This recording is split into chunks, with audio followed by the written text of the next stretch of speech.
Lockdown 4 18 मई से शुरू होकर 31 मई तक रहने वाला है। इस बारे में केंद्रीय गृह मंत्रालय ने भी अपनी गाइडलाइन जारी कर दी है। इस बार के लॉकडाउन में जनता को कई तरह की छूट दी गई है। सरकार ने यात्रा पर छूट दी है, पर इस छूट को कैसे लागू किया जाएगा और इस छूट के क्या नियम होंगे, इसे तय करने का जिम्मा राज्य सरकारों को सौंपा गया है। सरकार की गाइडलाइन जारी होने के बाद कई तरह के सवाल सोशल मीडिया पर किए गए, जैसे कि कोई अपनी निजी गाड़ी से आना जाना कर सकेंगे क्या।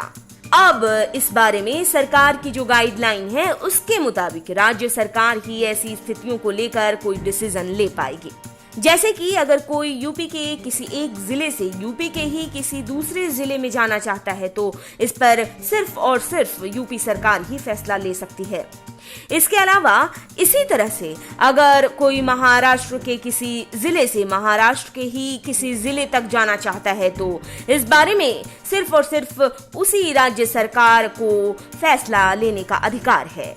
इसके अलावा अगर कोई यूपी से बिहार के किसी जगह पर जाना चाहता है तो इसका फैसला यूपी और बिहार दोनों ही सरकारों को मिलकर लेना होगा और उस व्यक्ति को इजाजत देनी होगी। मिनिस्ट्री ऑफ होम अफेयर्स की स्पोक पर्सन ने अपने ट्वीट में कहा कि राज्य ही अलग अलग जोन के और इन जोन में इजाजत दी जाने वाली एक्टिविटी के संबंध में फैसला लेंगे। अब केंद्र की गाइडलाइन पर गौर कर लेते हैं, लेकिन उससे पहले अगर आपने चैनल सब्सक्राइब नहीं किया है तो चैनल सब्सक्राइब कर लें।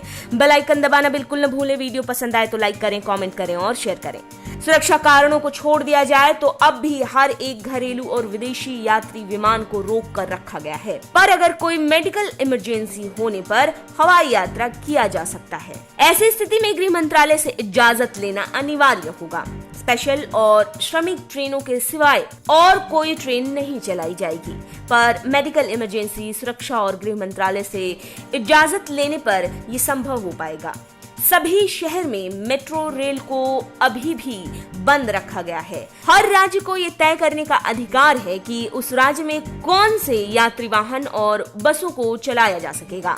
एक से दूसरे राज्य में यात्री सेवा शुरू करनी है या नहीं, ये राज्यों की सरकार तय करेंगी। हर एक राज्य में मेडिकल प्रोफेशनल्स, सफाई कर्मचारी, एम्बुलेंस, नर्स, पैरामेडिकल स्टाफ को बिना किसी रोक टोक के आने जाने की इजाजत होगी। खाली या फिर सामान से भरे ट्रक को हर एक राज्य में आने जाने दिया जाएगा। कंटेनमेंट जोन में सिर्फ इमरजेंसी सर्विस से संबंधित लोगों की ही आवाजाही हो सकेगी और वहां के लोग बस बाहर इमरजेंसी में ही निकल पाएंगे। जरूरी गतिविधियों को छोड़ दिया जाए तो 7 बजे शाम से लेकर 7 बजे सुबह तक लोगों का आना जाना पूरी तरह से बंद रखा जाएगा।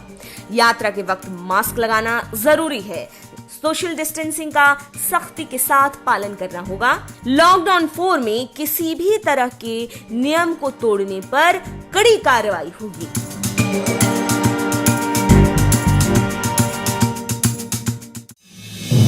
आप देख रहे हैं नेट्रिक न्यूज, साहस सच कहने का।